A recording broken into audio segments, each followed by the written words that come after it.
Le micro ne marche pas. Eh ben.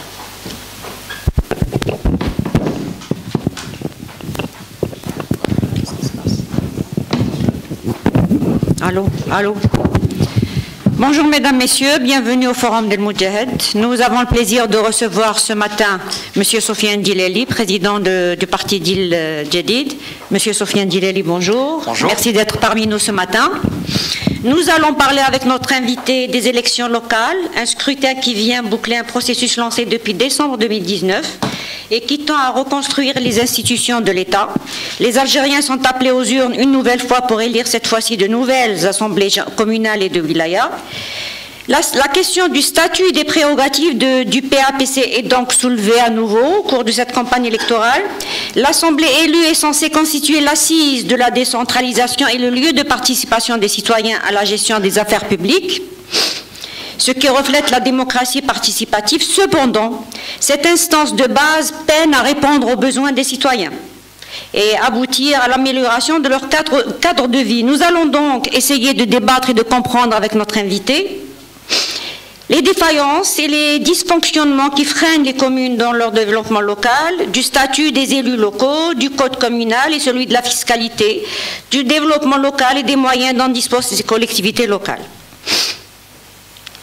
Monsieur Sofiane Djilali, vous avez déclaré lors des législatives que le but de la participation de votre parti aux élections législatives du 12 juin était de contribuer à trouver des solutions politiques en vue d'édifier l'Algérie nouvelle et opérer le changement et non de remporter des sièges. Est-ce le cas cette fois-ci encore? Oui, tout d'abord, merci pour l'invitation.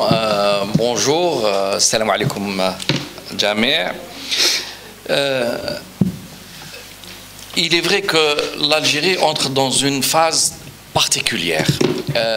On est à la confluence de différentes forces qui ont agi dans le pays. Il y avait à l'évidence une très forte mobilisation citoyenne en 2019 et 2020 pour exiger un changement de système de gouvernance. De l'autre côté, il y a eu les premiers changements après l'élection présidentielle, puis dans le sillage, une nouvelle constitution le 1er novembre 2020 et des législatives en 2021, en juin 2021. Et nous sommes en fait à la porte du dernier scrutin populaire, en tout cas, pour le 27 novembre, pour les élections locales, puisqu'il y aura, je pense, à la fin décembre, des élections sénatoriales, puisque le Conseil de la Nation doit être renouvelé par moitié. Donc le processus continue.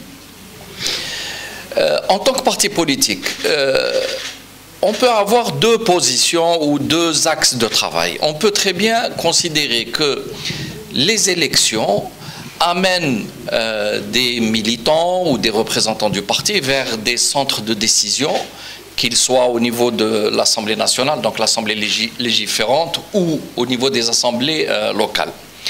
Mais on peut aussi voir une autre dimension qui est plus importante, à nos yeux en tout cas. Je pense que l'Algérie aujourd'hui a besoin d'une remise en ordre dans l'esprit des gens, dans l'approche de l'action politique, et que avoir des postes électifs à travers le territoire est largement insuffisant actuellement. Je m'explique. Pour des raisons que j'aborderai ensuite, il y a actuellement des listes totalement patchwork, c'est-à-dire les listes électorales qui sont présentées au niveau des APC et des APW sont des listes formées non pas par les militants des partis politiques, mais par des mélanges société civile et plusieurs partis politiques, et bizarrement, des partis politiques qui étaient censés être en contradiction, au moins rivalité politique, parfois en contradiction plus frontale, et on retrouve des militants qui étaient dans un parti, qui se retrouvent dans l'autre, etc. Il y a une forme de transhumance politique incroyable au niveau de la base. Et ça, on ne peut pas le comprendre si on ne voit pas la perspective ou la volonté des partis politiques simplement de remplir des listes et avoir un certain nombre de sièges au niveau des APC. Mais malheureusement, ces listes, quand elles sont gagnantes, n'offrent ni programme cohérent localement, ni vision, ni perspective, ni clarification idéologique. Et ça, ce n'est pas bon pour le pays parce qu'on ne sait plus qui est qui. Tous les courants sont devenus équivalents, tout se mélange. Et même les partis qui ont pris des positions, par exemple, de boycott, leurs militants sont tous candidats. Donc il y a beaucoup de questions à se poser. Si un parti boycotte et laisse ses militants participer, c'est qu'il y a une incohérence fondamentale. C'est que le boycott n'apporte pas une solution, mais il n'est qu'une posture à travers laquelle on recherche une certaine forme de notoriété, mais on laisse les militants s'engager pour l'élection pour essayer de récupérer les avantages de l'élection elle-même. Donc je pense que notre démarche générale en tant que pays qui se voulait aller vers l'état de droit, vers la démocratie, vers la participation des citoyens, on aurait gagné à d'abord clarifier les courants politiques qui structurent la société et qu'ensuite ces courants politiques aient la chance de se présenter en tant que tels et de développer leur programme et permettre aux citoyens ensuite de juger. Or aujourd'hui, au niveau local, à l'évidence, il n'y a plus aucune différence entre les partis, ou presque plus. Il n'y a pas de sélection du personnel politique et il n'y a aucun programme soutenu au niveau national en tant que programme pour développer le pays à travers une action de construction de l'état de droit à la base. Et c'est tout ça est à revoir. Malheureusement, à Djil Jadid, on avait beaucoup d'espoir pour que l'action engagée de renouveler les assemblées, tant nationales que locales, allait être accompagnée et allait être encadrée par une loi qui permette ce changement. Sans vouloir jeter la pierre à ceux qui ont conçu la loi électorale, malheureusement, on est tombé juste dans la situation inverse. C'est-à-dire que cette loi, en voulant mettre des jalons à chaque pas, a fini par fermer les portes du changement. Et tout le monde le constate aujourd'hui. Prenez la capitale, hein, puisqu'elle est souvent prise en exemple, ou en tout cas elle peut être un exemple significatif. Ici, vous dépendez de Sidi Mohamed, d'Alger Centre. Entre Alger Centre, il y a deux listes. Il y a un parti politique et une liste indépendante. Sur plusieurs communes d'Alger qui représentent une forte densité de population, il n'y a que très peu de listes par commune. Plus grave, ces listes-là proviennent presque toutes, à travers tout le territoire national, des précédentes assemblées, celles qui étaient en poste entre 2017 et 2022, qui étaient théoriquement en poste jusqu'en 2022. Du fait simplement de l'introduction de l'exigence de parrainage, mais ces parrainages, tout le monde sait que les Algériens, la société traverse des turbulences, on n'est pas en situation de grande motivation politique, il y a une désaffection politique, on l'a vu lors du référendum et plus encore lors des législatives. Les gens n'ont pas voté, non pas parce qu'ils avaient systématiquement répondu à un appel de boycott, mais tout simplement parce que ils ne trouvent plus la motivation pour participer à la vie politique. Et ils ont l'impression que la vie politique les a trompés, que la classe politique n'est pas à la hauteur, qu'il n'y a plus aucun intérêt à suivre et à participer dans la vie publique. Or, on s'aperçoit que ceux qui ont ramené les parrainages à travers le territoire national sont ceux qui ont utilisé les élus de la période précédente. Parce que je vais le dire directement, et c'est un problème qu'il faudra affronter, les listes ont récupéré les parrainages à partir des matrices. C'est-à-dire le fichier est disponible au niveau de l'APC, les listes se forment à partir des élus qui sont dans l'APC, ils piochent dans les listes pour fabriquer les listes de soutien. Et plus grave encore, on l'a vu lors des législatives, on en avait essayé de parler au niveau de l'ANI. Le problème s'est reposé encore cette fois. Alors, le premier parti ou la première liste qui est déposée, qui est accompagnée par les parrainages sont immédiatement mis dans le système informatique au niveau de l'ANI et ensuite utilisés comme un repère. C'est-à-dire, ceux qui vont chercher les signatures à l'extérieur, si jamais ils utilisent une signature qui leur a été donnée en bonne et due forme, mais qui a été utilisée à partir du fichier, eh ben c'est la deuxième liste qui tombe et non pas la première. Et ça, c'est anticonstitutionnel et c'est contre la loi parce qu'ils auraient dû faire tomber toutes les listes avec une double signature et éventuellement ouvrir des enquêtes. Nous avons par exemple, juste à côté, une commune, à Meftah pour ne pas la nommer, notre représentant il dépose plus de 1100 signatures, il était exigé 800 signatures de parrainage, ils lui font tomber plus de 300 signatures, il ne peut pas se présenter. Pourquoi? Parce qu'une des listes formées par les ex-élus avait déposé la liste en utilisant les noms de ceux qui ont réellement donné leur signature. Donc cette loi, elle favorise le trafic et elle punit celui qui agit légalement. Or, comme tout le monde sait, Djil Jadid n'avait pas participé aux élections ni législatives ni locales en 2017 pour des positions politiques. Donc nos militants s'étaient astreints à la décision du parti. Politiquement, tout le monde peut constater et reconnaître que c'était une position qui correspondait en réalité à l'analyse politique qu'on avait faite et que le régime précédent ne pouvait pas se maintenir en place et ne devait pas être aidé. Eh bien, les partis politiques qui se sont impliqués en 2017 dans les législatives et les locales se retrouvent aujourd'hui en position d'utiliser les avantages licites et illicites par leur position pour renouveler leur liste au niveau des assemblées locales.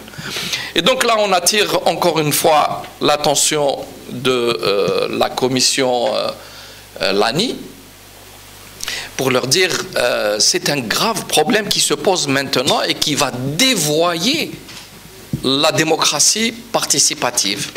Parce que ceux qui sont en place se renouvellent et ceux qui n'étaient pas dans les institutions, qu'ils soient partis politiques ou même des candidats indépendants, il leur est impossible de se présenter. Donc finalement, on est tombé sur une loi qui a exclu une très très grande partie de la classe politique qui avait envie de porter le changement. Voilà pour Merci, première... Est-ce que vous avez saisi justement l'ANI autour de ces problèmes? Oui, on l'avait saisi très tôt. Il y a eu plusieurs partis politiques qui avaient demandé à rencontrer le président de l'ANI et finalement on n'a pas pu le rencontrer. Il y a eu simplement une réunion entre des représentants des partis politiques. Il y avait 14 partis politiques et les représentants de l'ANI. On avait posé ce type de problème, mais à l'évidence il n'y avait pas eu, je ne sais pas, la volonté ou la possibilité de prendre en charge ces questions. Mais j'insiste, c'est réellement, c'est une loi qui a poussé au dévoiement de l'action politique sur le terrain. Bien. Est-ce que M. Soufiane Djilali, avant d'entamer les débats, est-ce qu'on peut avoir des données chiffrées sur votre participation? Bon, on est présent sur une quinzaine de wilayas avec quelques communes à chaque fois. Parfois la liste de l'APW, mais je ne vous dis pas le nombre de listes qui n'ont pas pu être agréées par l'ANIE à cause de du rejet des signatures. Il y a eu beaucoup de rejets ? Énormément de rejets, alors que nous sommes prêts à aller en justice pour prouver que nos signatures étaient des signatures vraies, en bonne et due forme, et les signatures en doublon qui ont été utilisées par d'autres étaient tirées du fichier de l'APC. Et ça, c'est une grave anomalie. Vous allez partir en justice ?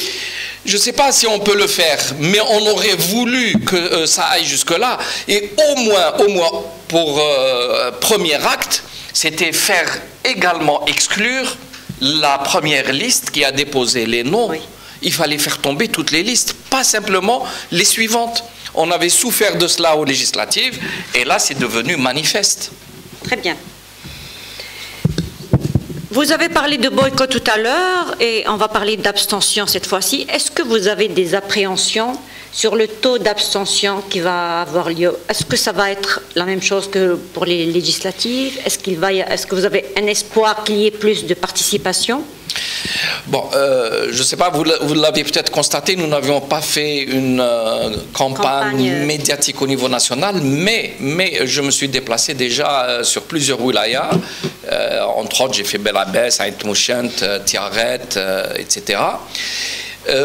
Mon sentiment au niveau des communes, et ce sont des petites communes où j'ai été faire campagne, l'Hsiba Belabès ou Chabat el-Hamma Aït Mouchent ou Amellakou à Tiaret et d'autres, j'ai le sentiment que les Algériens ont envie de voir le changement. Donc là où il y a des listes de Djil Jadid, il me semble que les citoyens se mobilisent, mais je ne saurais pas vous dire ailleurs, parce que sur beaucoup trop de communes, ce sont exactement les mêmes qui reviennent, seulement les mêmes, et que les enfants de ces communes ont été d'une manière ou d'une autre marginalisés et n'ont pas pu former les listes, que ce soit avec Djil Jadid ou avec d'autres partis, ou même à titre de société civile. Donc finalement, la conclusion qu'on peut dire sur ces élections, c'est que globalement, ces élections vont reconduire les mêmes équipes qui étaient là en 2017 et jusqu'à maintenant. Donc il y aura peut-être quelques nouvelles têtes, en particulier, et ça c'est le côté positif de la loi, elle imposait 50% de moins de 40 ans et des universitaires. D'ailleurs, c'est ce qui a bloqué, je pense, un certain nombre de communes qui se retrouvent sans aucune liste, parce qu'il n'y avait pas d'universitaires disponibles pour les élections dans ces communes-là. Mais globalement, il y a quand même un afflux de jeunes, même à travers les anciennes listes qui se reconduisent partiellement, qui se reconduisent à 30-50% et qui renouvellent à peu près 50% à cause de la loi. L'élément féminin reste faible. Vous savez que la loi impose théoriquement la parité, mais avec une possibilité de ne pas appliquer cette disposition. Tout le monde sait que la gente féminine n'est pas très engagée en politique et que surtout à l'intérieur du pays, le pays profond, il y a des difficultés pour les afficher, pour qu'elles prennent des responsabilités. Donc du coup, il y a une faiblesse de ce point de vue. Je pense qu'elle reflète aussi l'état de la société. Il ne faut pas se leurrer. Donc votre appréhension, M. Sofiane Djilali, de voir l'abstention des électeurs faire revenir les partis classiques est toujours là. C'est évident. La leçon était tellement nette le 12 juin lors des législatives. Le fait que la population dans son écrasante majorité n'ait pas voté a laissé les circuits, les groupes, les réseaux qui ont voté. D'ailleurs, beaucoup de députés actuels étaient des maires et qui avaient utilisé tous les moyens à leur disposition avec les réseaux, les clientèles, souvent des groupes de voyous, ce qui est désolant. C'est devenu maintenant une habitude pour certains maires d'utiliser des groupes de jeunes qui sont à la frontière de la délinquance, les borderline, et pour forcer un peu les gens à voter ce qu'ils veulent. Nous avons beaucoup souffert en juin dernier de ces pratiques-là, sans compter l'argent qui sortait de partout, en espèces bien sûr. Bon. Je pense que ces critiques-là, ce n'est pas pour justifier des résultats, mais il faut attirer l'attention des pouvoirs publics que si on veut construire réellement la démocratie dans le respect des règles, dans le respect de la Constitution, dans le respect de la loi, mais il faut prendre des précautions pour éviter que ça ne se renouvelle systématiquement. Sinon, on va avoir une forme d'alliance entre des groupes de pression, des mafias locales, des réseaux locaux qui sont en train de prendre en otage finalement les citoyens. Merci, M. Soufiane Djellel. Est-ce qu'il y a des questions de mes confrères journalistes? Oui, oui. Le micro. السلام عليكم. بونجور، سي سهيلة ضغموم تلفزيون الجزائري. سيدي نتمنى الإجابة تكون بالعربية باش نقدروا طبعا. داكو، بما أني أول مرة نحضر اللقاء تاعك، تحدث لنا على برنامج الحزب والقوائم تاعكم على مستوى الوطن، وين لحقت هذه القوائم. تفضل سيدي. نعم. الآن الحزب متواجد في عدد. تفضل. نعم شكرا.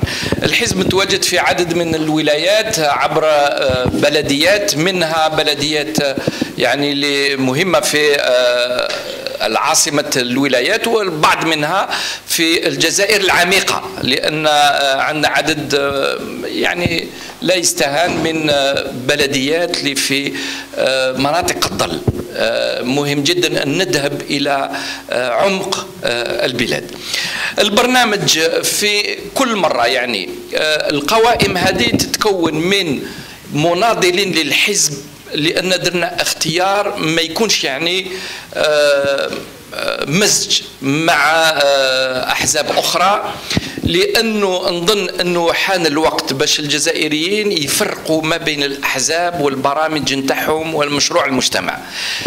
عندما نتقدم بقوائم فيها اختلاط من كل الأنواع، نظن هذا ما يخدمش الديمقراطية. تعرفوا أنه في المحليات البرنامج يرجع إلى برنامج محلي، لأن بطبيعة الحال كل بلدية لها الإشكالات اللي تعيشها، ولازم يكون الحل أو الجواب يتماشى مع المشكل اللي عايشينه. بعض السكان في بعض المناطق عندهم إما مشكل تاع طرق، تعبيد الطرق، الآخرون ما عندهمش مثلا كهرباء، آخرون عندهم مشكل تاع البطالة. حتى ولا هذا في الحقيقة هذا الموضوع مفتوح في تقريبا كل البلديات، البطالة وبطالة الشباب خاصة، هذا مشكل كبير. فإذا احنا نبني خطوة بعد خطوة رؤية شاملة تبدأ من الجزائر العميقة، ونتمنى أن نبنيها يعني طابق بعد طابق حتى نصل إلى المستوى الوطني مع برنامج وطني اللي كنا على كل حال قدمناه في جوان تاع هذه السنة من خلال الحملة الانتخابية للتشريعيات. برنامج نظن تكون عندنا الفرصة نعاودوا نتكلموا عليه، اللي هو على المستوى الوطني مستمد مباشرة من المشروع المجتمع تاعنا. وي صباح الخير. إكرام بطاش من قناة النهار. شهد الأسبوع الأول من الحملة الانتخابية خرجت محتشمة من بعض رؤساء الأحزاب والأحزاب ككل مقارنة بالأحزاب الأخرى، من بينها حزب جيل جديد اللي شهد خروج محتشم مقارنة خاصة بالتشريعيات بالمحليات. لماذا لم تكملوا في نفس النسق؟ شكرا. نعم شكرا. حملة انتخابية تتطلب أولا وقبل كل شيء إمكانيات، وانتم تعرفوا جيدا أنه جيل جديد ما عنده أي دعم من أي جهة كانت، فالإمكانية نتاعنا يعني القليلة كنا جندناها في التشريعيات. في هذه المحليات تكلمت على المشاكل اللي قامت أمام يعني إيداع ملفات وإيداع القوائم، ولكن في نفس الوقت يعني اخترنا الآن أنه نذهب إلى حملة انتخابية جوارية في البلديات، خاصة البلديات النائية، لأن يعني في خطة الحزب كيفاش نبنيو الحزب الهيكل تاعو من الجزائر العميقة حتى نصل إلى البلديات الكبرى. فما كانش يعني من كيفاش نقول يعني من الاختيار باش نديروا تجمعات في القاعات، لأن هذه التجمعات تعرفوها كلها يجيبوا يعني الناس المتعاطفين ولا العائلات حول المنتخبين هما أنصار هذاك القائمة ولا أنصار هذاك الحزب، وما نظنش أنه فيه فائدة في البعد الطويل أو على المدى المتوسط. فاحنا اخترنا نروح للمواطن العادي اللي ما عندوش من قبل اتصال مباشر مع الحزب، وهذاك اللي نحاولوا نعطيوه يعني كل نوضحوا له البرنامج، نوضحوا له الاختيارات تاع الحزب، نقدموا له المترشحين الى اخره. نظن نوعية القوائم مهمة جدا، وهي اللي تقدر تخلي المواطن يعاود يرجع للعمل السياسي.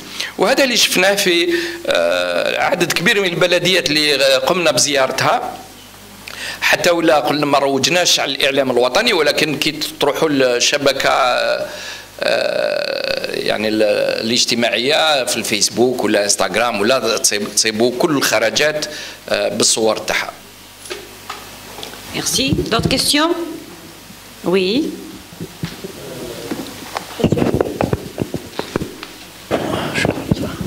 Salam alaikum, monsieur Onza du journal L'Expression. Donc voilà, moi je voudrais bifurquer sur la question les problèmes techniques et politiques aussi, apparemment, d'après ce que vous dites, qui ont été constatés au niveau du traitement des signatures, les formulaires, et puis le recalement de certains candidats. C'est-à-dire البارح كان هنا الأمين العام تاع الأفلان كان تطرق كذلك لنفس المشاكل هذه اللي طرقتم لها انتم. Mais au-delà de ces problèmes techniques, c'est-à-dire حتى الأفلان اللي معروف هو عنده وعاء انتخابي تقليديا، عنده وعاء انتخابي مهم، وهو لحد الآن أول قوة سياسية على المستوى الوطني ومن في المشهد السياسي. ألا تظنون أنه المجتمع ولا الأحزاب السياسية لازم يكون عندها مشروع مجتمع؟ لما نقول مشروع مجتمع سما لازم يكون يعني يكون ناس منظرين، c'est-à-dire une analyse approfondie نتاع المجتمع، تحليل نتاع المجريات واش صار، لأنه المواطن اليوم طلق la chose politique, c'est-à-dire ça il a répudié la chose politique. Ça peut être un phénomène mondial, mais on parle de l'Algérie. C'est-à-dire ألا تظنون أنه لازم تكون فيه رؤية جديدة؟ ألا تظنون أنه الأحزاب السياسية لازم يعني redéploiement sur plusieurs fronts، باسكو المواطن اليوم الشيء اللي يهمه ماهوش السياسة بحد ذاتها، ولكن الحلول اللي نقدروا حنا نجيبوها للمواطن. المواطن سيرتو حتى يعني التشريعيات ربما كانت امور مختلفه، لانه في التشريعيات ربما ان ديبوتي صديق يلي كونفرونتي مع البرمي مينيستر، مع الرئيس الجمهوريه، مع الوزير، مع كذا وكذا، لكن في المحليات الامر مختلف. المواطن يعني ربما لو ديسكور كان عندنا وقت من التشريعيات حتى لهنا، كان ربما الاحزاب كانت قادرة دير un redéploiement, notamment sur le discours politique. Est-ce que vous pensez que c'est-à-dire ça a été fait, ou est-ce que ça c'est à faire, c'est à refaire quoi? Voilà. Non, vous avez absolument raison. Yani, vous posez le problème sur ses fondamentaux. C'est là où il y a des difficultés à faire de la politique au sens noble. Très souvent, donc, la politique est devenue une course simplement au poste, aux élections et à la comptabilité. J'ai 300 maires, j'ai gagné, j'ai 900 élus, je ne sais pas quoi. Et ça ne sert à rien si on n'arrive pas à organiser une action politique pour faire de véritables changements. Or, le changement, il se situe au niveau des valeurs qui fonctionnent dans la société. Et vous avez absolument raison de dire que les partis politiques devraient avoir un projet de société. Je peux le dire, je l'ai déjà dit, je pense qu'on est les seuls partis politiques, l'un des rares, peut-être le seul, à avoir un projet de société qui est public. Si vous allez sur le cedid.org, vous trouverez, vous pouvez télécharger le projet de société qui est une approche sur l'analyse de la société algérienne.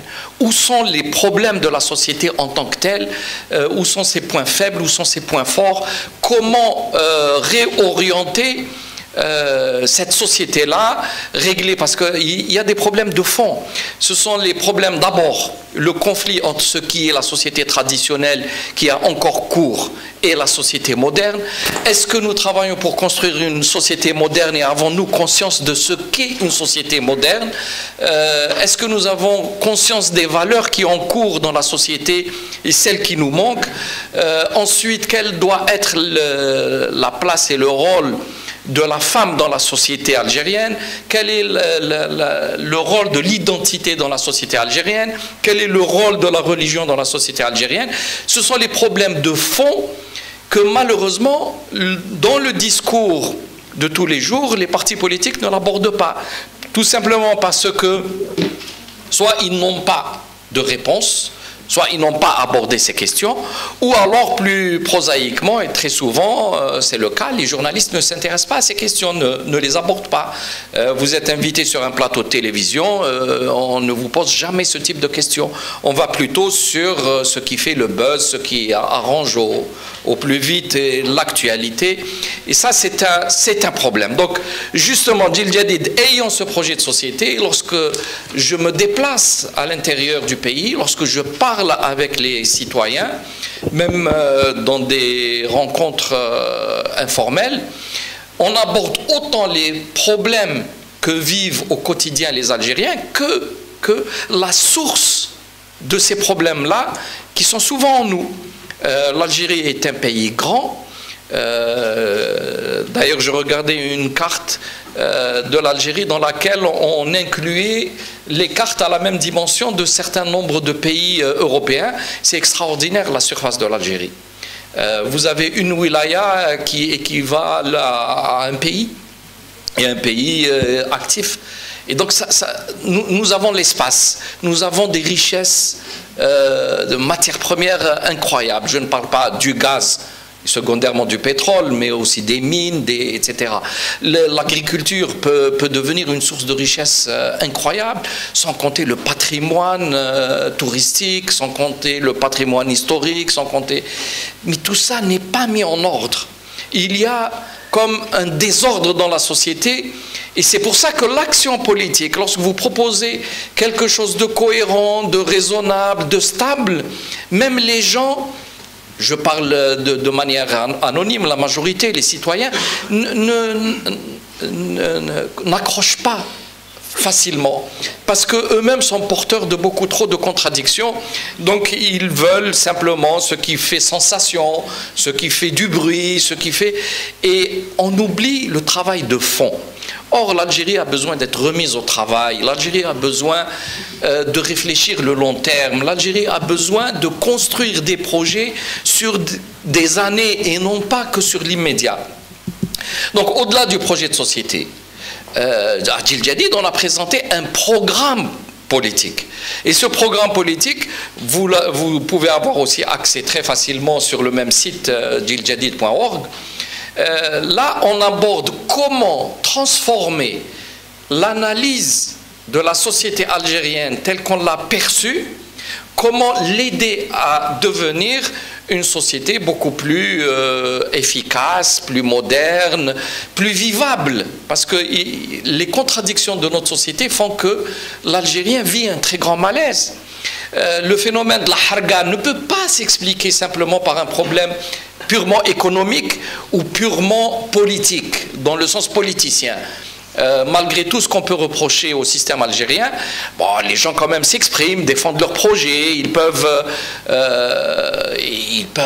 formuler des idées, on n'est pas dans une situation où personne n'a le droit de dire autre chose que ce que dit le gouvernement. Bon, malgré ça, si on compare à des pays voisins qui n'ont peut-être pas 10 ou 15% de notre liberté de ton et liberté de mouvement, mais ils n'ont pas le même niveau de harga. Et l'explication, très souvent, les gens, si vous les interrogez, pourquoi ils s'en vont, ils vous disent on étouffe. Justement, on étouffe parce que autour de nous... Les jeunes, ils sont justement à la recherche d'un projet de société meilleur. Oui, bien sûr, parce que dans la famille, ils vivent mal les contradictions, avec les voisins, ils sont mal, dans la rue, ils sont mal, au travail, ils sont mal. Pourquoi tout le monde est mal? Parce que nous ne fonctionnons pas de manière harmonieuse. Notre société est disharmonieuse. Et ça, on l'a expliqué pourquoi. C'est-à-dire que ça ne vient pas comme ça. C'est pas parce que l'Algérien est un mauvais individu, mais le problème est que nous avons traversé des phases d'organisation sociale extrêmement perturbantes. Là, on a des explications et des propositions de solutions. Mais pour revenir à l'aspect plus factuel, les problèmes de la société au niveau de la commune, puisque ce sont les élections communales, relèvent d'une vision beaucoup plus globale au niveau national. Si vous n'arrivez pas à résoudre des problèmes nationaux, vous ne résoudrez pas les problèmes locaux. Or, les problèmes nationaux, si on veut les résumer très très rapidement, vous avez tout ce qui est possible de faire, mais vous avez aussi des contraintes dont vous devez tenir compte absolument dans la conception de votre programme. Alors les contraintes sont en dehors de la volonté du pays. Je vous donne quelques exemples. Il y a le phénomène de mondialisation. Qu'est-ce qu'on en fait? Est-ce qu'on rentre dans la mondialisation ou non? Là, aujourd'hui, il y a un grand débat sur les deux courants majoritaires maintenant qui forment les opinions dans le monde, ou en tout cas dans le monde dit démocratique. Est-ce qu'il faut aller vers le souverainisme ou est-ce qu'il faut aller vers le mondialisme? Là, il n'y a pas ce débat-là en Algérie. Vous avez un autre problème pour l'Algérie, c'est l'épuisement des énergies naturelles, les hydrocarbures, le pétrole et le gaz. Tout le monde sait que l'Algérie a depuis longtemps dépassé son peak oil, que la production est en déclin, qu'en même temps les besoins nationaux augmentent, que donc forcément il y a une contrainte majeure sur les exportations, alors que l'Algérie vit à plus de 90% grâce aux hydrocarbures. En tout cas, la devise rentre majoritairement par là. Le budget du pays lui-même est maintenu grâce à la fiscalité pétrolière. 37% du budget du pays vient de la fiscalité pétrolière. C'est-à-dire, s'il n'y a plus de pétrole du jour au lendemain, eh ben, tout s'effondre, il n'y a plus rien. Sans parler des problèmes connexes. Donc, énergie renouvelable, où c'est qu'on en est? Qu'est-ce qu'on doit faire? Le programme doit répondre à cette question sur l'épuisement des énergies. Vous avez une autre contrainte essentielle, c'est le problème climatique. On le vit maintenant au jour le jour. Le problème de l'eau, il y a un stress hydrique extrêmement important qui était prévu depuis très longtemps sur l'Afrique du Nord. Je rappelle, entre parenthèses, puisque le problème climatique avait été traité par le GIEC, qui est le groupe intergouvernemental au niveau des instances internationales. Il y avait un Algérien qui avait travaillé dans le GIEC, et c'est très peu d'Algériens savent qu'il est récipiendaire du prix Nobel, puisque le GIEC a eu le prix Nobel, et Snoussi, Mohamed Snoussi, qui est décédé en 2014, était l'un de ceux qui avaient reçu le prix Nobel. Mais on a fait semblant qu'il n'y en avait pas pour des raisons politiques. Donc, on savait qu'il allait y avoir des problèmes posés par le climat en Algérie. Qu'est-ce qu'on a fait réellement? Il n'y a pas eu un engagement d'un programme sérieux pour faire face à cette situation. Vous avez le problème des migrations. Tout le monde savait et s'attendait à ce que depuis l'Afrique, il y aura de très forts courants migratoires qui traverseront l'Algérie. Ça rajouté à l'effondrement de la Libye, rajouté au problème du Sahel, rajouté au problème sur l'Atlantique.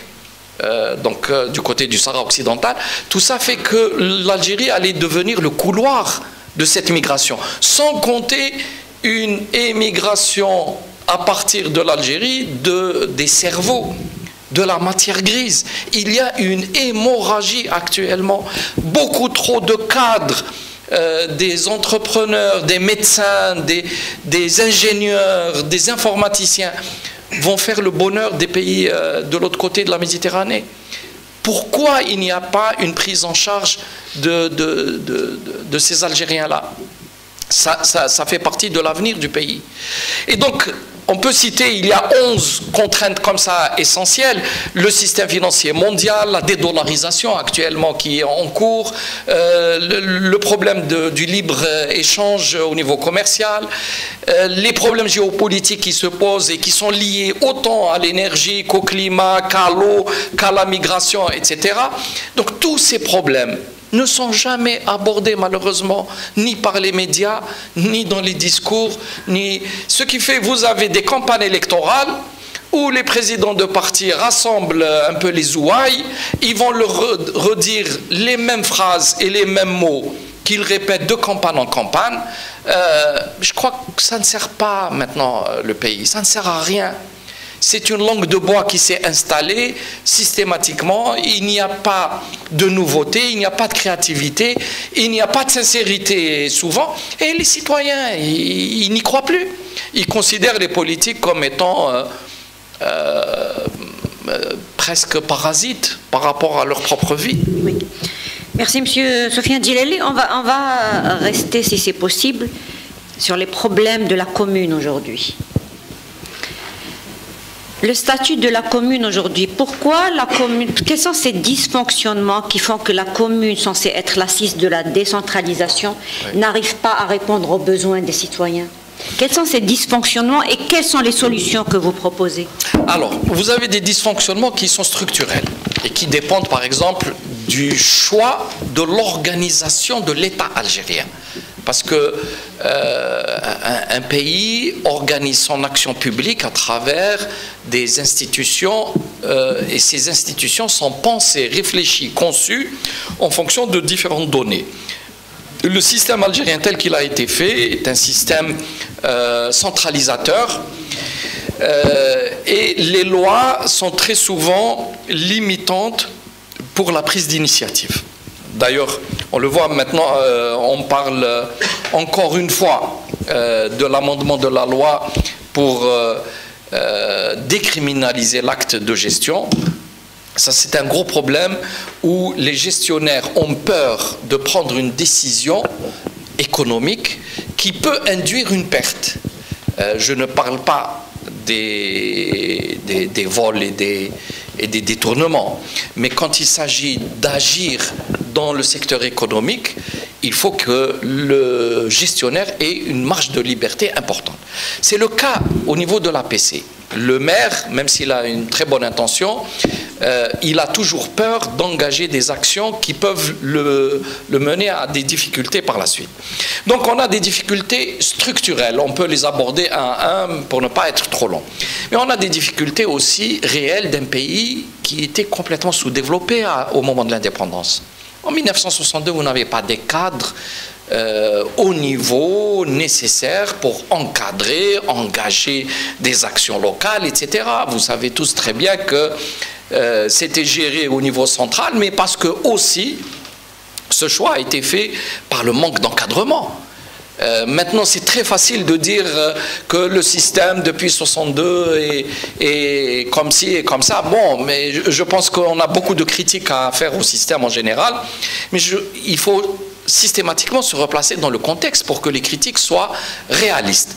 Aujourd'hui encore, nous avons ce problème. Aujourd'hui, il y a des communes où vous avez des équipes dirigeantes qui n'ont pas de niveau. Bon, j'ai attiré l'attention, encore une fois, je reviens à la loi électorale. j'avais proposé que sur les listes de candidats, on n'exige pas des candidats le fait qu'ils résident et qu'ils votent dans la commune.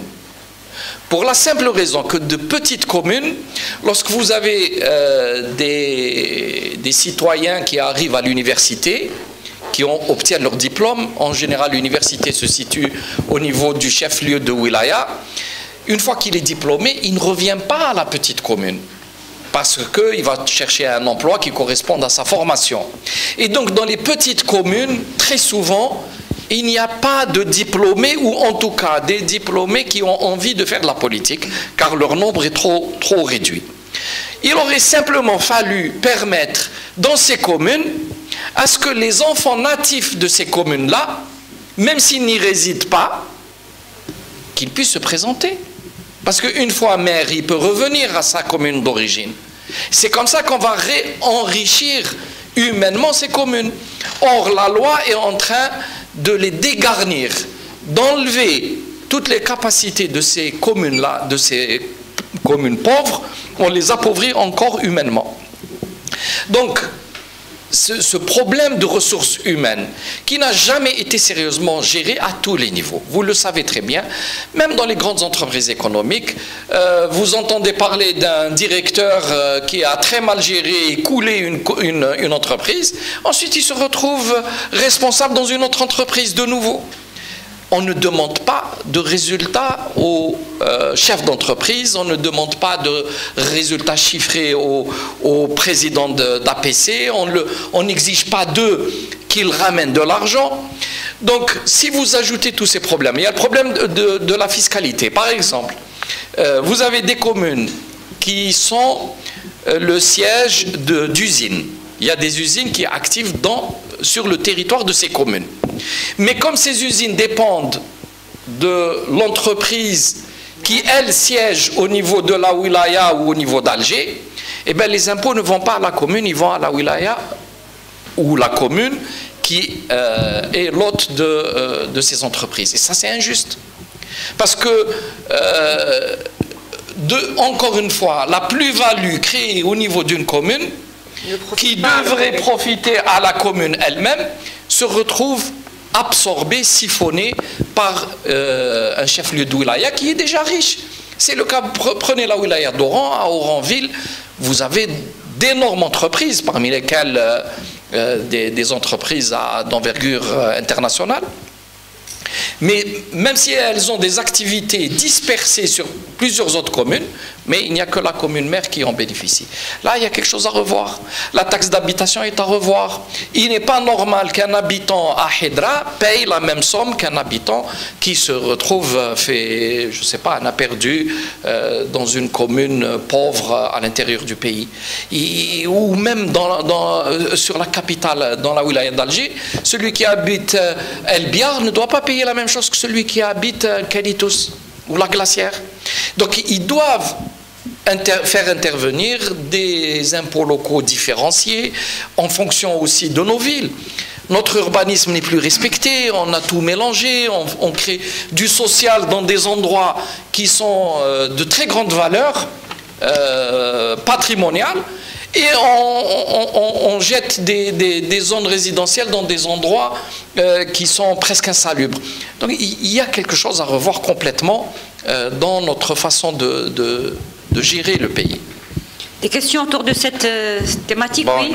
Bon, une autre question. Je vais revenir un petit peu sur Farid Guellel du Courrier d'Algérie. En arrière, d'accord. Monsieur Djellali, vous avez parlé tout à l'heure de liste que vous qualifiez de patchwork, c'est ça? Patchwork, oui. Patchwork, oui. Ouais. Est-ce que Djil Jadid a fait forcément, c'est-à-dire appel à ses militants, exclusivement, dans la composition des listes électorales? Sinon, est-ce que cela n'est pas de bon guerre-temps, c'est-à-dire au niveau local, il n'y a pas vraiment d'enjeu politique et sinon idéologique? Oui. Est-ce que cela n'est pas vous sous-entendez que ce sont là des pratiques immorales, sinon contre l'éthique et la politique? Est-ce que vous pouvez nous expliquer un peu cela? Non, d'abord, je ne les qualifierais pas de pratique immorale, pas du tout, mais vous avez dit de bonne guerre. Oui, c'est de bonne guerre, mais quelle guerre? C'est là où la question se pose. Si la guerre, c'est coûte que coûte avoir des éléments dans les institutions, oui, ça c'est de bonne guerre. Tout le monde peut le faire. Mais je pense que le pays a besoin d'autre chose. Nous sommes dans une phase où le citoyen a divorcé et répudié la politique, comme l'a dit votre collègue. Il ne s'intéresse plus. Il ne s'intéresse plus parce que tout est flou, tout est confus, tout est mélangé. Vous trouvez, je ne veux pas nommer les partis, mais il y a un parti qui était la cible de tous les citoyens et du Hirak, dont plusieurs de ses militants se retrouvent pour les communales dans toutes les listes. Et il a fabriqué les listes d'un parti qui se disait totalement dans le Hirak. Donc il y a une confusion chez le citoyen, ils ne comprennent pas, parce qu'il faut agir dans cette dimension politique pour résoudre une crise de fond qui est la crise de confiance, qui est la remise en ordre dans le pays.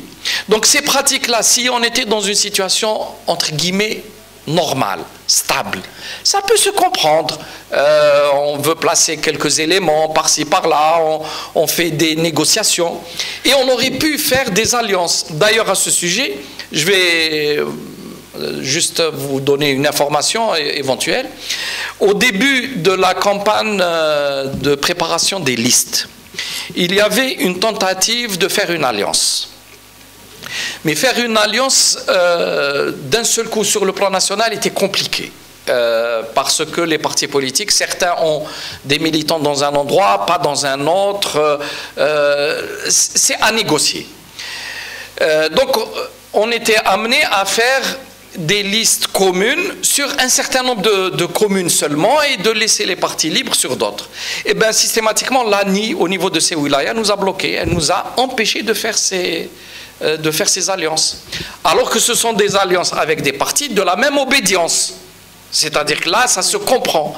Mais à chaque fois, à l'ANI, on nous dit non, non, non, là, il faut déclarer votre alliance au niveau national et la faire sur le plan national, systématique partout. Or, il y a une loi qui précise ça, monsieur? Non, justement, la loi ne précise pas ça. La loi pouvait permettre des alliances locales et partielles. Mais au niveau de l'ANI, il y a un problème d'encadrement, les gens ne maîtrisent pas systématiquement, et plus grave, il y a beaucoup de cas qui vont à l'encontre de la loi, où le président de l'ANI local désigne des parents à lui qui sont candidats, et il désigne d'autres parents pour contrôler les bureaux.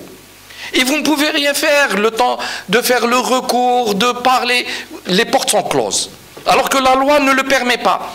Ne permet pas qu'il y ait, par exemple, entre un candidat et les surveillants de centres de vote, qu'il y ait un lien au 3e degré. Ils mettent des liens au 1er degré. Vous avez un candidat sur la liste et son propre frère est chef de centre dans un bureau de vote. Et donc là, il y a un problème de maîtrise de ça. Moi, je peux donner les noms et je peux donner les communes où ça s'est déroulé, etc. Mais pour nous, ce n'est pas maintenant chercher systématiquement à critiquer l'ANI. L'ANI font ce qu'ils peuvent dans le cadre qui est le leur, mais il faut tirer les conclusions de ces failles et il faut les améliorer, il faut changer. On ne peut pas rester dans le même système de fonctionnement. Le nomadisme politique a toujours existé chez nous, M. Soufiane Djilali, et on a posé la même question hier au secrétaire général du FLN. Il nous révèle que les candidats du FLN qui ont été rejetés par le FLN sont partis rejoindre un autre parti qui les a acceptés. Est-ce que c'est une question de morale aussi? Pourquoi on accepte des gens rejetés par leur parti? Ce qu'il dit est vrai, d'autant plus que les partis qui ont accepté étaient des partis qui se positionnaient comme étant les premiers opposants dans le pays. Donc c'est là où se pose le problème. Pourquoi? Je reviens à l'expression de bonne guerre. Lorsque vous mettez en objectif simplement présenter des listes pour montrer qu'on est fort et avoir des élus locaux en son nom, mais qui n'appartiennent pas au parti, parce que ça, on le sait aussi. Vous avez des élus sur une étiquette, mais qui n'ont aucun compte à rendre à leur parti qui les a couverts. C'est-à-dire qu'ils utilisent l'agrément. Bon, cette fois-ci, il n'y avait pas l'agrément, on utilise d'autres ressources, de l'argent, des soutiens par les élus qui sont déjà en place et qui ramènent les signatures, comme je le disais, en piochant sur les fichiers, etc.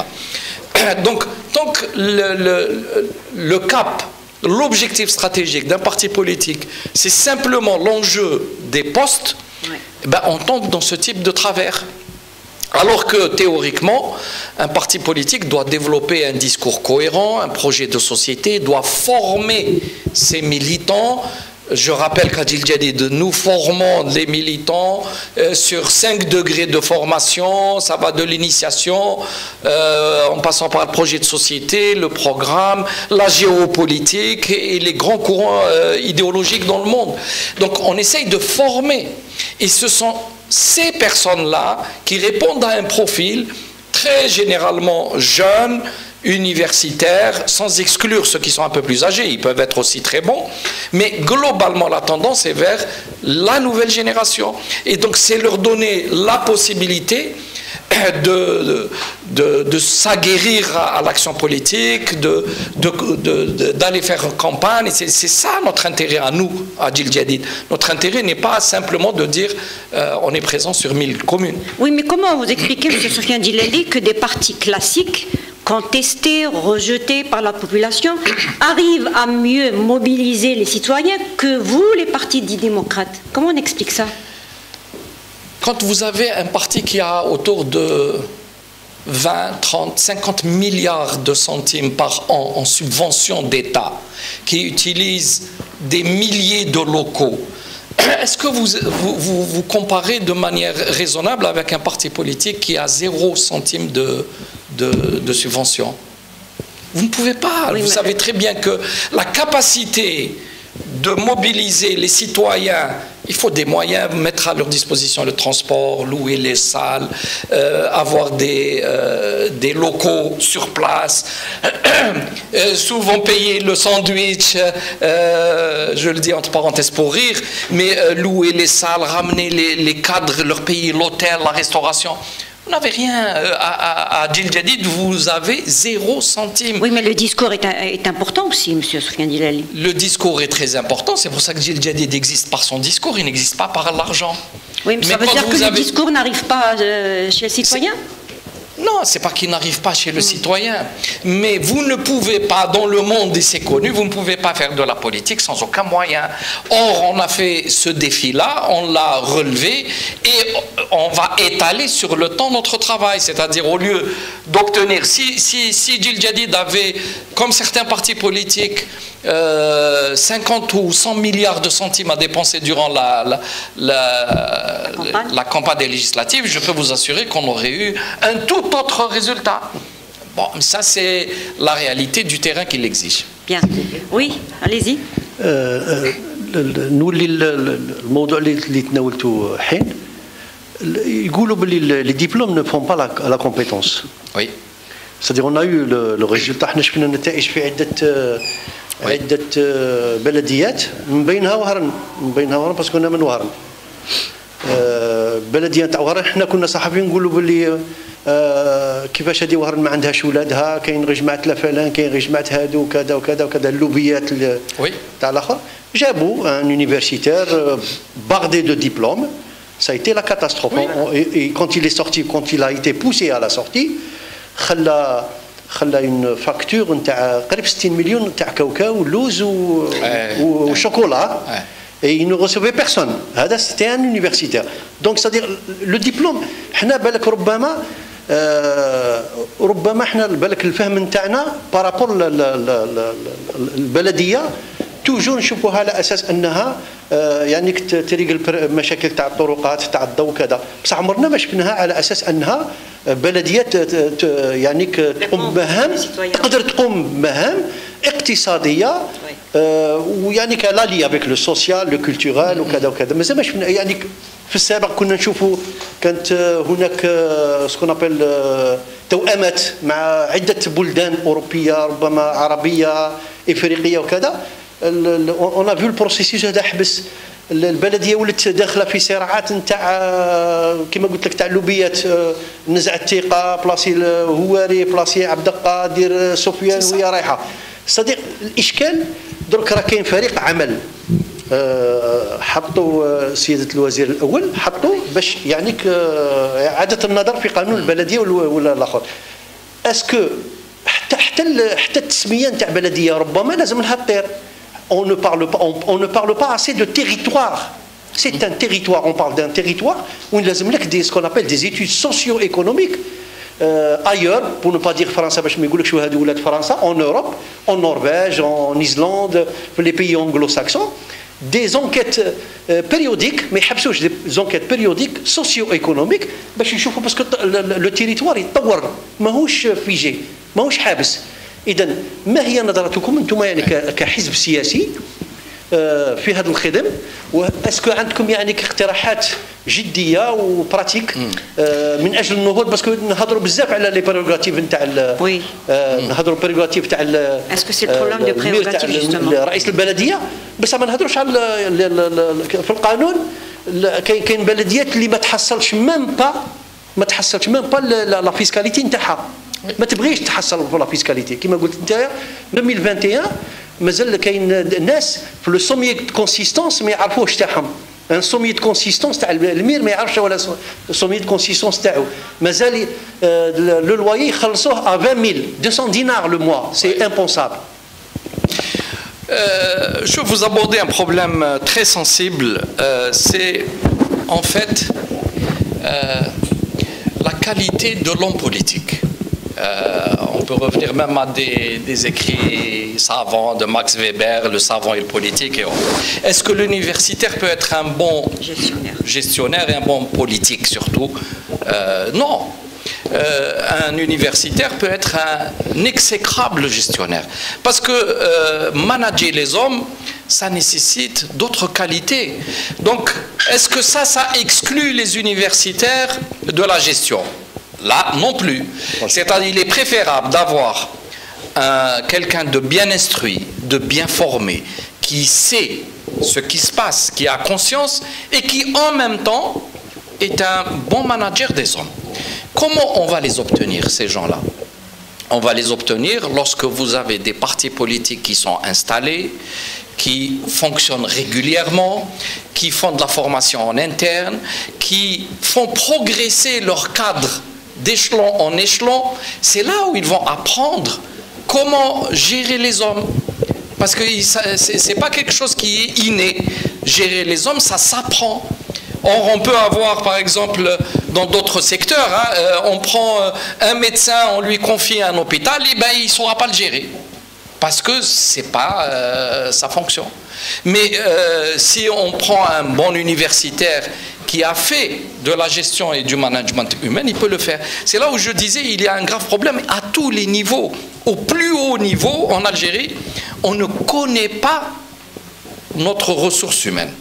On ne connaît pas les hommes à tous les niveaux. Quelqu'un qui réussit extraordinairement bien, mais parce qu'il y a un lobby, il veut le liquider, il le fait tomber et on sacrifie la personne. Et d'un autre côté, quelqu'un qui a dilapidé tout l'argent d'une entreprise, il se retrouve désigné ailleurs parce que tout simplement on ne fonctionne pas sur le mérite, tout le pays fonctionne sur un rapport de domination, dominant-dominé, et sur l'allégeance.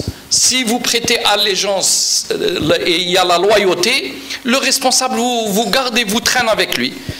Éventuellement vous êtes complice un peu, vous utilisez des avantages, vous détournez un peu. Alors ça peut se faire à tous les niveaux.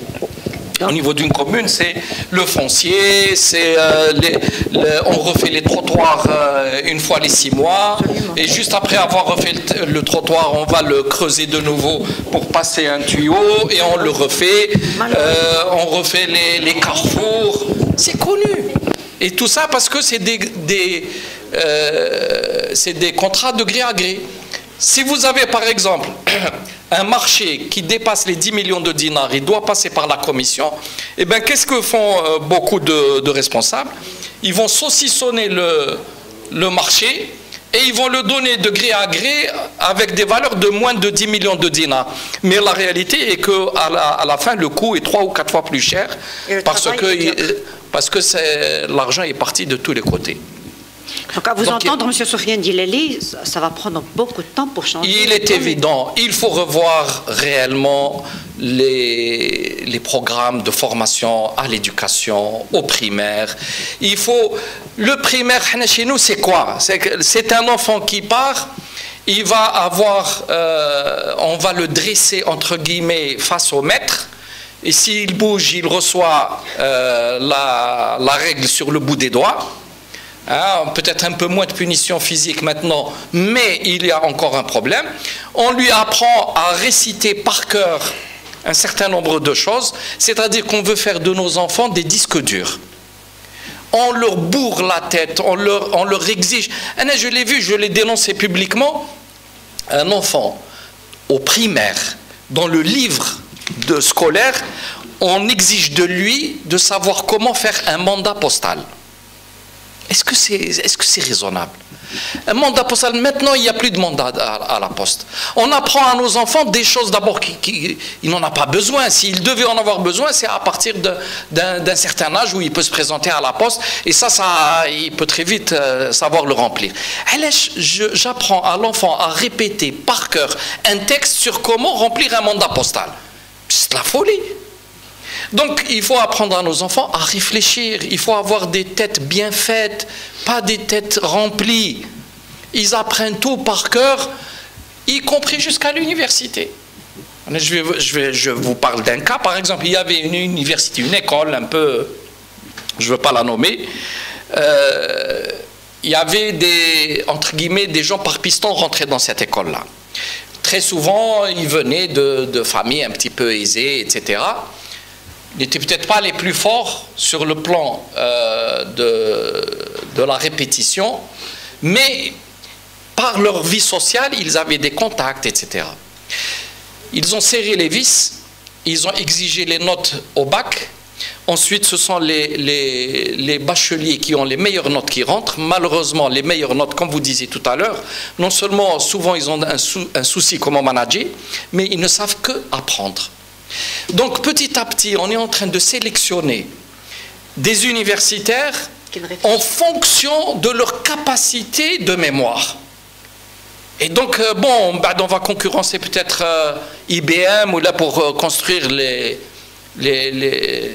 disques durs. C'est insensé. On doit apprendre à nos enfants à réfléchir, on doit leur donner l'esprit critique, on doit leur apprendre l'ouverture d'esprit, ils doivent apprendre à comparer les choses. Et c'est ça qui petit à petit va vous amener une ressource humaine de qualité, une ressource humaine qui sait s'adapter, qui sait inventer, qui sait créer, qui sait réfléchir. Et là, malheureusement, les gens sortent, ils n'osent même pas imaginer quelque chose, une solution. Ils répètent les mêmes solutions. Et si toute la société est coincée, qu'est-ce qu'elle fait? Toute la société, elle va chercher au XIIe siècle les solutions. Je n'ai pas besoin de nommer les théologiens, pensant qu'eux avaient résolu les problèmes du XXIe siècle. Ah, notre société a un très grave problème d'approche par rapport à leur environnement. On est dans le conformisme absolu. Et ça, on l'apprend aux enfants. Vous devez être conformiste, sinon ça ne marche pas. On ne doit pas les éveiller, c'est interdit. Même dans le langage,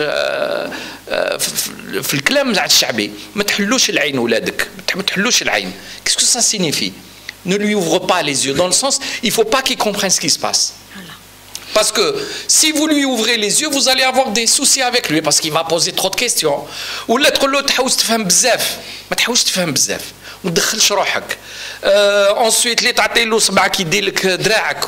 donc tout ça, j'en ai parlé dans un ouvrage, c'est ça qui constitue le fond mental de l'Algérie et qui est actuellement un très gros frein pour la société. Elle l'empêche de changer. Le conformisme, le retour à l'ancien. On pense toujours que le grand-père qui est illettré va vous donner la solution. Je vous donne un exemple. J'ai connu un médecin qui, lorsque son enfant était malade, il demandait conseil à sa mère qui était illettrée. واش ندير له ويسعل بزاف تقول له دير له الزيت والزعتر والقارص ايتترا. جو سوي با كونتر لا ميديسين traditionnelle, etc. Mais je parle de l'état d'esprit, comment, au lieu d'ouvrir l'avenir et la prospective pour nos enfants, on les oblige à repartir toujours vers le passé. Et toutes les solutions qu'on cherche, c'est le passé. Y compris, même sur le plan politique. Qu'est-ce qui se passe depuis 10 ans face à la crise, y compris la presse, elle recherche les anciens qui n'ont plus aucun rôle depuis 20 ans. C'est eux qu'on interviewe, c'est eux qu'on interroge. On pense qu'eux vont avoir, et y compris les partis politiques dont le leader fondateur est décédé, on continue à brandir sa photo. Ouais. Les islamistes, même les modernistes, on nous parle des anciens qui ont disparu depuis 20 ans. Donc il y a cet attachement viscéral entre notre mental et le passé. Et ça, il faut en sortir. Pour en sortir, il faut revoir nos programmes scolaires, du primaire jusqu'à l'université. Merci, M. Sofiane Djilali. On va prendre une question. Oui. نكملوا في نفس سياق سيد جلالي. سفيان، بما أنك تحدثت على الموارد البشرية ولازم تكون مؤهلة وضرورة التكوين، يعني من أجل إيجاد حلول لمشاكل التنمية المحلية في البلديات، ألا تظن أن التكوين ضروري لرؤساء البلديات حتى نبتعدوا على هذاك النموذج القديم اللي يخدم غير مصلحته؟ لا، واضح أنه ضروري جدا أنه يكون التكوين. أنا نظن أنه منذ بعد سنوات قليلة كاين تكوين رسمي على مستوى الوزارة الداخلية باش المنتخبين الجدد يديروا لهم على الأقل يعطوهم بعض المعلومات، ولكن هذا ما يكفيش. أنا نظن كان لازم مثلا نديروا مدرسة عليا لتسيير المحليات، les territoires, la gestion des territoires. يرجعوا خريجين من معاهد حتى ولا من بعد ينتميوا لاحزاب متفرقه ومختلفه، ولكن مهم جدا انه الاطار اللي راح يستكلف باموال الشعب على المستوى المحلي. كاين بعض البلديات اللي تسير عشرات المليارات. تروحي لبلديه الرويبه نظن عندهم بالك 100 مليار اللي يسيروها. وكيفاش هذا واحد يخرج ربما ما عنده حتى مستوى، كيفاش راح يسير، كيفاش يعرف يعني كيفاش ينفق الاموال هذه، كيفاش يفرقها، كيفاش يخلي باللي تعاود تزيد له المداخل البلديه. يعني للاسف طحنا برك في المشاكل تاع كما كان يقول قبيلات سي دو بون غير، شوف شكون يدي البلاصه ومن بعد كيفاش يوزعوا المزايا. اما التسيير هذا اصبح ثانوي، هذا غلط، وهذه قضيه تاع الدوله. لازم الدولة تعاود تشوف في هذه الأمور.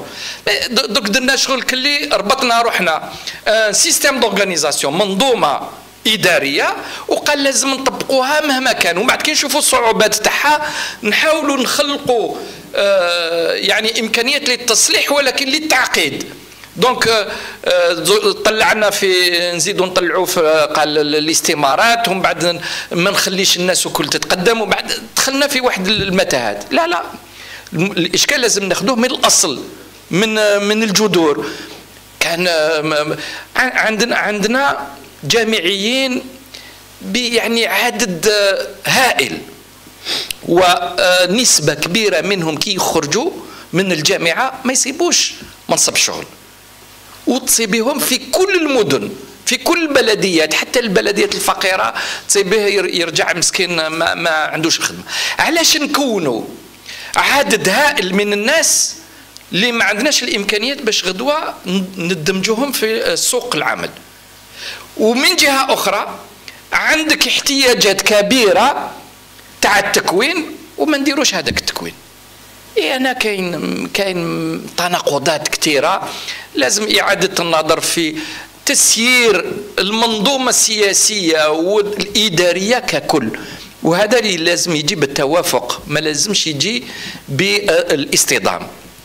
هنا وين ربما كاين كثير من الإخوان المواطنين اللي كانوا ما فهموناش مليح، يظنوا أنه التغيير يجي بالقوة، يعني دائما بمنطق نكسرك نحيك باش نجي ناخذ مكانك، لكن المشكل انه ما راكش مؤهل، ما عندكش الاليات باش تعاود من جديد تبني يعني بطرق ناجعه المؤسسات تاعك.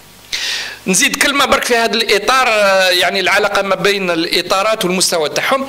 انا نحث الاخوان الصحفيين يشوفوا مثلا قائمه جيل جديد في بلديه تيارت في العاصمه تاع تيارت، شوف التكوين تاعها، شوف المستوى تاعها، وشوف البرامج اللي يقترحوها.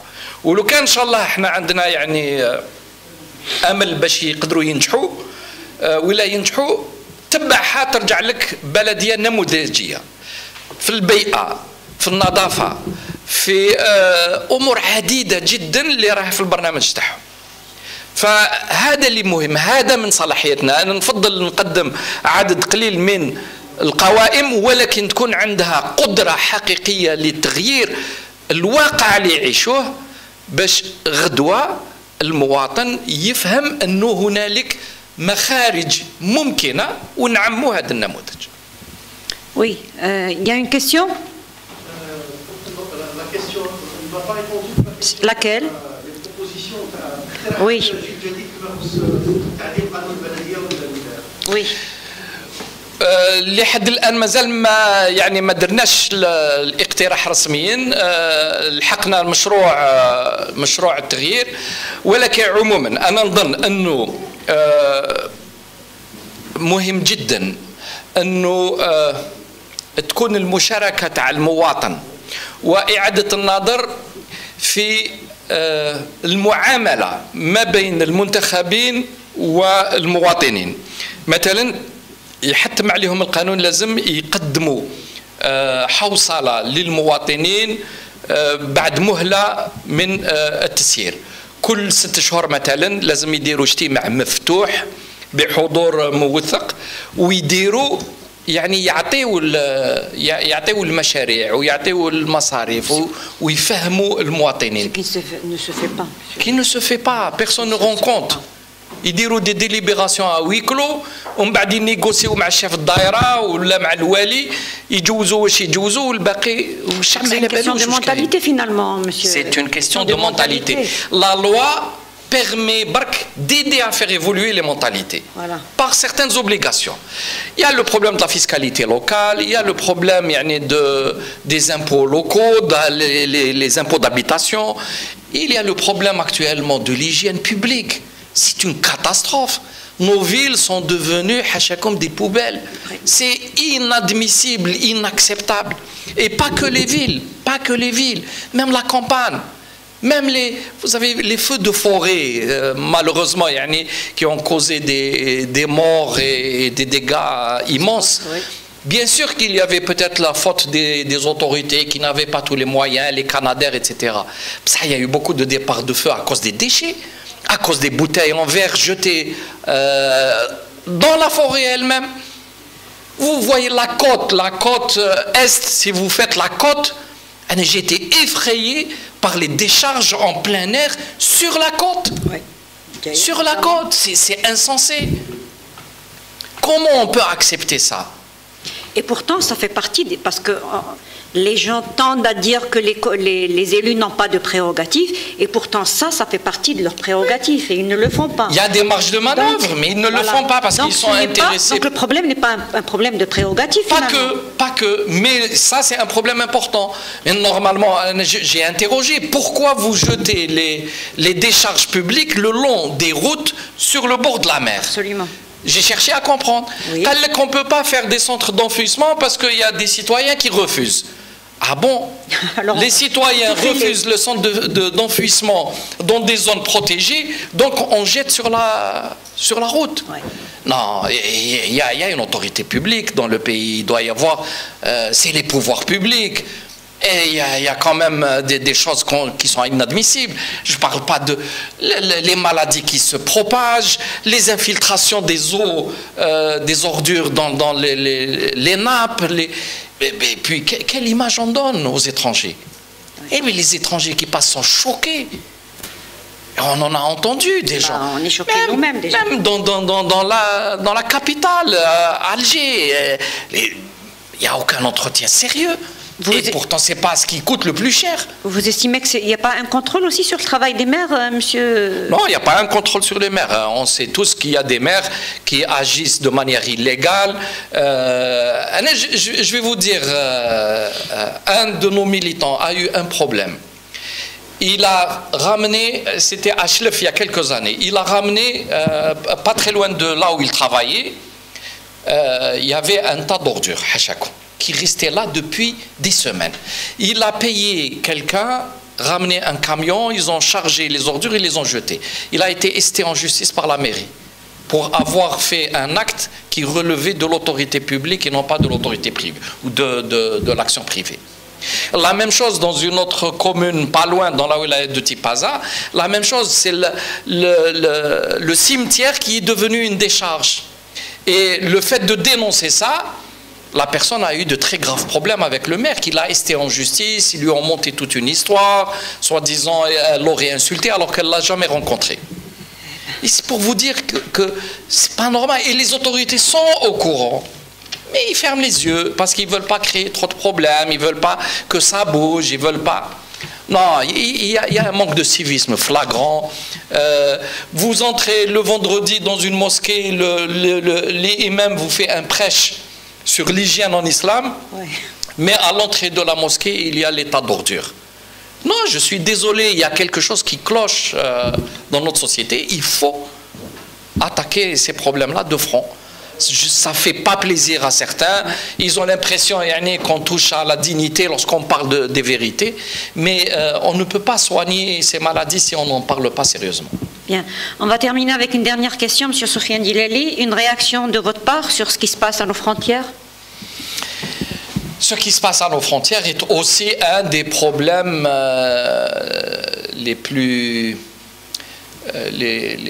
difficiles et compliqués qui se posent à l'Algérie d'aujourd'hui. C'est clair, il y a un affrontement, non pas simplement sur un territoire, sur le Sahara occidental, entre les populations sahraouies qui demandent depuis si longtemps et de manière légitime un référendum d'autodétermination et une puissance occupante. Mais le problème est plus large. Je pense qu'il est géopolitique. Notre voisin a tissé des alliances avec des États qui ont fait des choix géopolitiques extrêmement lourds et qui ne correspondent absolument pas aux intérêts de notre pays. Donc l'Algérie doit se défendre. Elle doit se défendre. Ça ne signifie pas qu'il faille appeler à la guerre, absolument pas. Mais l'Algérie doit pouvoir faire face à ce type de problème, parce que c'est une question maintenant de pérennité de l'État algérien. Si petit à petit on permet à ce que notre souveraineté et notre sécurité nationale soient remises en cause, dans quelques décennies on sera dans une très mauvaise situation. Donc, il faut que l'Algérie joue son rôle. Pendant 20 ans, elle a été neutralisée. L'Algérie a été, sur le plan diplomatique, totalement neutralisée. En 20 ans, on a perdu énormément de terrain en Afrique, dans les grands rassemblements internationaux, à l'ONU. Le pays n'était plus représenté, le chef d'État n'était plus là pour assurer la défense de nos intérêts. Et surtout pour le maintien de l'ancien régime, ils avaient fermé les yeux sur beaucoup de connivence, sur des intérêts qui ne sont pas les nôtres, à notre détriment. Donc, il est clair que l'Algérie doit reprendre son destin en main sur ce plan. C'est la seule responsabilité de l'État. Parce que c'est inhérent aux seules institutions de l'État. Voilà. Non, c'est l'Algérie qui est maintenant visée. Et donc l'Algérie, c'est aux Algériens. Bien sûr, ce n'est pas le simple citoyen qui n'a pas beaucoup de moyens, sinon de soutenir moralement son État. Mais c'est toutes les institutions, y compris forcément les partis politiques qui font partie de cet État-là. Et d'ailleurs, à ce point-là, je suis profondément choqué par certains activistes et certains au nom de partis politiques qui s'attaquent systématiquement à leur pays d'une façon honteuse. Je pense que on a le droit de s'opposer à un pouvoir. C'est tout à fait légitime de vouloir une alternance. C'est normal qu'on puisse se proposer comme parti politique pour aller au pouvoir, être candidat au présidentiel si on veut, mais s'attaquer systématiquement à son pays parce qu'on est contre un pouvoir en place, c'est inadmissible. Je suis choqué d'entendre certains propos de la part de certains Algériens qui, pour certains, sont à l'étranger, ou pour la plupart, mais qui n'ont absolument pas le droit de s'attaquer ainsi à leur pays d'origine. Très bien. Oui, une dernière question, allez-y.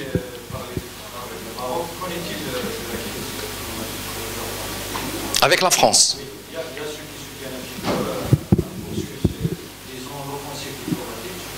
Oui.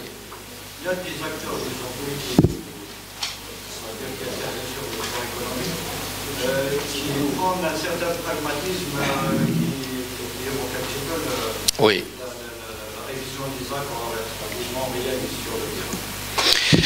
Je pense que, comme vous le savez, en politique internationale, il n'y a pas des amis, il n'y a que des intérêts. Avec la France, à l'évidence, il y a d'énormes intérêts et des deux côtés. Oui. Et il ne faut pas l'oublier et il ne faut pas toujours tomber simplement dans le discours populiste. Maintenant, est-ce que l'Algérie a bien fait de se défendre de cette façon, quitte à être en crise diplomatique avec la France? Très probablement. Il faut que les Français comprennent des limites à respecter, mais ces limites, c'est aux Algériens de les montrer. En France, il y a une campagne électorale. On voit il y a une partie de la classe politique française anti-algérienne qui est en train de s'attaquer à l'Algérie, aux Algériens et plus largement aux musulmans en France. Et c'est la communauté immigrée algérienne qui est visée. Il faut faire très attention avec cela. Il faut les remettre à leur place. Il faut défendre les Algériens qui sont là-bas, tout en respectant la souveraineté de ce pays-là, comme on exige qu'ils respectent notre souveraineté. Donc ensuite, qu'est-ce qu'il faut faire dans les faits? Je ne suis pas dans la situation du ministre des Affaires étrangères pour savoir exactement toutes les données, mais il est essentiel que l'Algérie soit souveraine dans ses choix et qu'elle établisse ses relations d'intérêt avec tous les pays sans tomber dans une forme de populisme qui risque au contraire de nous coûter plus cher. Merci M. Sofiane Djilali, merci de votre présence, merci pour vos réponses et au prochain forum, Inch'Allah. Merci à vous. Merci.